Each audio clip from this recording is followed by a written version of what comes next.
ദൈവത്തിൻ്റെ മാറ്റമില്ലാത്ത വചനം ശ്രദ്ധിക്കുന്ന പ്രിയപ്പെട്ടവരെ, ഇന്നു പകൽ സ്വർഗത്തിലെ ദൈവം നമുക്ക് നൽകുന്ന ഒരു സന്തോഷ വാർത്ത. നമ്മുടെ പാപങ്ങൾ മോചിക്കപ്പെട്ടിരിക്കുന്നു. നിങ്ങളുടെ പാപങ്ങൾ മോചിക്കപ്പെട്ടിരിക്കുന്നു.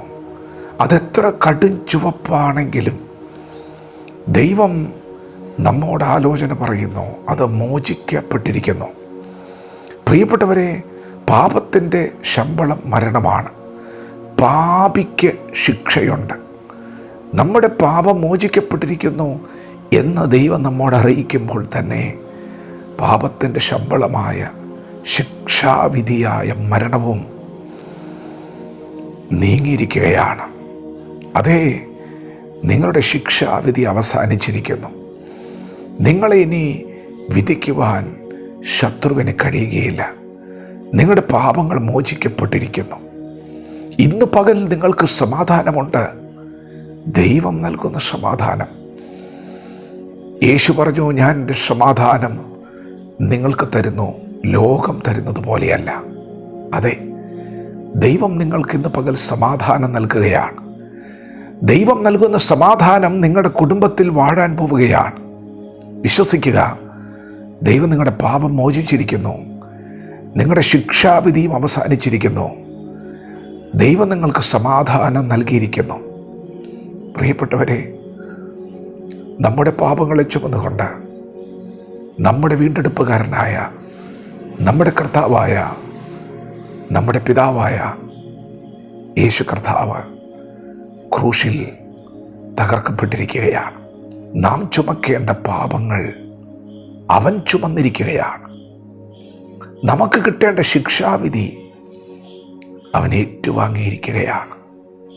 വിശ്വസിക്കുക, ഇത് സത്യവചനം, ഇത് സുവിശേഷം, ഇത് ജീവിതങ്ങളെ രൂപാന്തരപ്പെടുത്തുന്ന, കുടുംബങ്ങളെ പണിയുന്ന, തലമുറകളെ വെളിച്ചത്തിലേക്ക് നയിക്കുന്ന സന്ദേശം. വിശ്വസിക്കുക, പ്രവൃത്തികളൊന്നുമല്ല, വിശ്വാസമാണ് ഇന്ന് പകൽ നിങ്ങളെ രക്ഷിക്കാൻ പോകുന്നത്. നിങ്ങളെ രക്ഷിക്കുവാൻ ദൈവം ഒരു പ്രവൃത്തി ചെയ്തിരിക്കുന്നു. ഇന്നേക്ക് 2000 വർഷങ്ങൾക്ക് മുൻപ് നമ്മുടെ പാപത്തെ ചുമന്നുകൊണ്ട് നമ്മുടെ കർത്താവായ യേശു ക്രൂശിൽ മരിച്ചു. അതെ, അവൻ ക്രൂശിൽ മരിച്ചു. അവനെ അവർ അടക്കം ചെയ്തു. എന്നാൽ 3-ാം നാൾ മരണത്തെ ജയിച്ച്, പാപത്തെ ജയിച്ച് യേശു ഉയർത്തെഴുന്നേറ്റു. ഇത് ഉയർപ്പിൻ്റെ വചനമാണ്, നമ്മെ ജീവിപ്പിക്കുന്ന വചനം. യേശു കർത്താവ് പറഞ്ഞു, എന്നിൽ വിശ്വസിക്കുന്നവന് നിത്യജീവനുണ്ട്. എന്നിൽ വിശ്വസിക്കുന്നവൻ മരിച്ചാലും ജീവിക്കും. പ്രിയപ്പെട്ടവരെ, നിങ്ങൾ വിശ്വസിക്കുമെങ്കിൽ ഇന്ന് പകൽ സമൃദ്ധമായ ജീവൻ നിങ്ങളിൽ വ്യാപരിക്കാൻ പോവുകയാണ്. ഇതാണ് സുവിശേഷം. നമ്മുടെ കർത്താവായ യേശു ക്രിസ്തു നമുക്ക് വേണ്ടി താണഭൂമിയിലേക്ക് വന്നു. നമ്മുടെ പാപങ്ങളുടെ പരിഹാരത്തിനു വേണ്ടി യേശു കർത്താവ് ക്രൂശിൽ മരിച്ചു. നമുക്ക് പാപത്തിൽ നിന്നും മരണത്തിൽ നിന്നും സ്വാതന്ത്ര്യം നൽകുവാൻ, നിത്യജീവൻ നൽകുവാൻ യേശു കർത്താവ് പാപത്തെയും മരണത്തെയും ജയിച്ച് ഉയർത്തെഴുന്നേറ്റ് ഇന്നും ജീവിക്കുന്നു. ഇന്ന് പകൽ രക്ഷയുടെ ഈ വചനം സ്വീകരിക്കുന്ന നിങ്ങൾ രക്ഷിക്കപ്പെടുകയാണ്. രക്ഷയുടെ വചനം സ്വീകരിക്കുന്ന നിങ്ങളിൽ ജീവൻ വ്യാപരിക്കുകയാണ്.